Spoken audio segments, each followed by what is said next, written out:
নমস্কার বন্ধুরা, আমি দীপান্বিতা। এই দীপান্বিতা কিচেনে সবাইকে সুস্বাগতম। আজ আমি আপনাদের দেখাবো দারুণ স্বাদের দুটি সামার ড্রিঙ্কস। একটা হচ্ছে তরমুজের জুস, একটা হচ্ছে আঙুরের জুস। এই ড্রিঙ্কস দুটি খেতেও যেমন সুস্বাদু হয় আর স্বাস্থ্যের পক্ষেও খুব হেলদি। আর এই ড্রিঙ্কস দুটি গরমকালে বাড়িতে আসা অতিথি থেকে শুরু করে পরিবারের সকলের জন্য সার্ভ করতে পারবেন। তাহলে চলুন দেখে নেওয়া যাক এই ড্রিঙ্কস দুটি কী করে তৈরি করি। আজ আমি তৈরি করে দেখাচ্ছি আঙুরের জুস ও তরমুজের জুস। এই জুসগুলি পান করতে ছোট বড় সকলেই ভালোবাসি। তাহলে দেখুন আপনারা আমি কিভাবে আঙুরের জুস ও তরমুজের জুস তৈরি করি। প্রথমে আঙুরের জুস তৈরি করে আমি দেখাচ্ছি।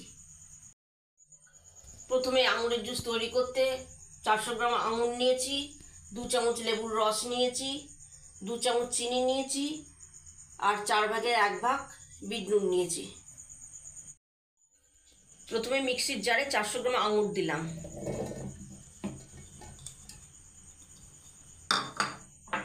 আর দিলাম 2 চামচ চিনি,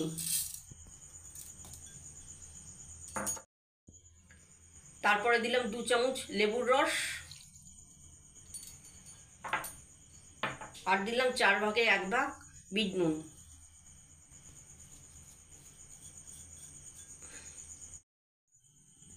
নুন আর চিনিটা নিজেদের স্বাদ অনুযায়ী দেবেন। এবার এর মধ্যে 1 কাপ ঠান্ডা জল দিয়ে এগুলো একসাথে ব্লেন্ড করে নেব। এবার আমার ব্লেন্ড করা হয়ে গেল। এবার একটা ছাঁকনির সাহায্যে এটা ছেঁকে নিচ্ছি।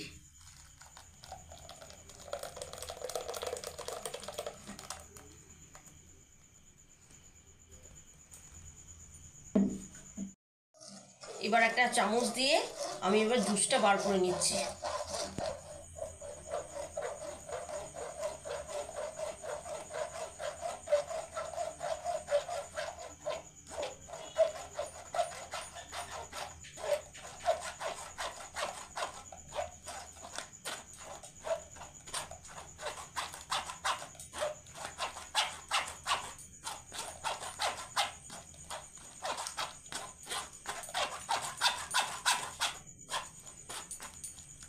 এগুলো ফেলে দেবো। এবার আমি আপনাদের তরমুজের জুস তৈরি করে দেখাবো। তরমুজের জুস বানানোর জন্য আমি এখানে একটা তরমুজের বীজ ছাড়িয়ে ছোটো ছোটো টুকরো করে নিয়েছি, আর নিয়েছি সাধারণ নুন, আর নিয়েছি সামান্য চিনি। এবার মিক্সির জারের মধ্যে দিলাম তরমুজগুলো।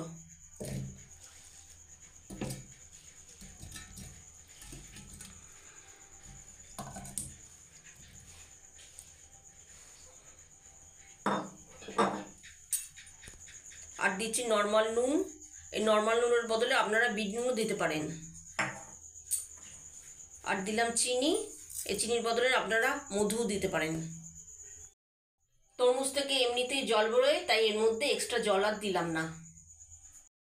এবার এগুলোকে একসাথে ব্লেন্ড করে নেব। তরমুজটাকে আমার ব্লেন্ড করা হয়ে গেল। আমি তরমুজের জুসটাকে আর ছাঁকলাম না, কেন? যেহেতু আমি তরমুজ থেকে বীজটা ছাড়িয়ে নিয়েছি। আর যারা তরমুজ থেকে বীজটা ছাড়াবেন না তারা ছাঁকনি দিয়ে ছেঁকে নেবেন। এবার আমার আঙুরের জুস আর তরমুজের জুস রেডি। এবার এর মধ্যে একটু করে বরফ দিয়ে দিলাম।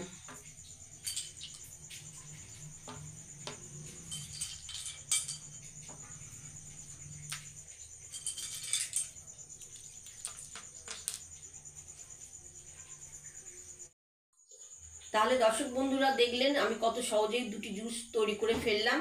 যদি আমার জুস পদ্ধতি ভালো লেগে থাকে তাহলে আমার ভিডিওটিকে লাইক, শেয়ার ও কমেন্টস করবেন এবং আমার চ্যানেলটি সাবস্ক্রাইব করতে ভুলবেন না। সকলকে ধন্যবাদ।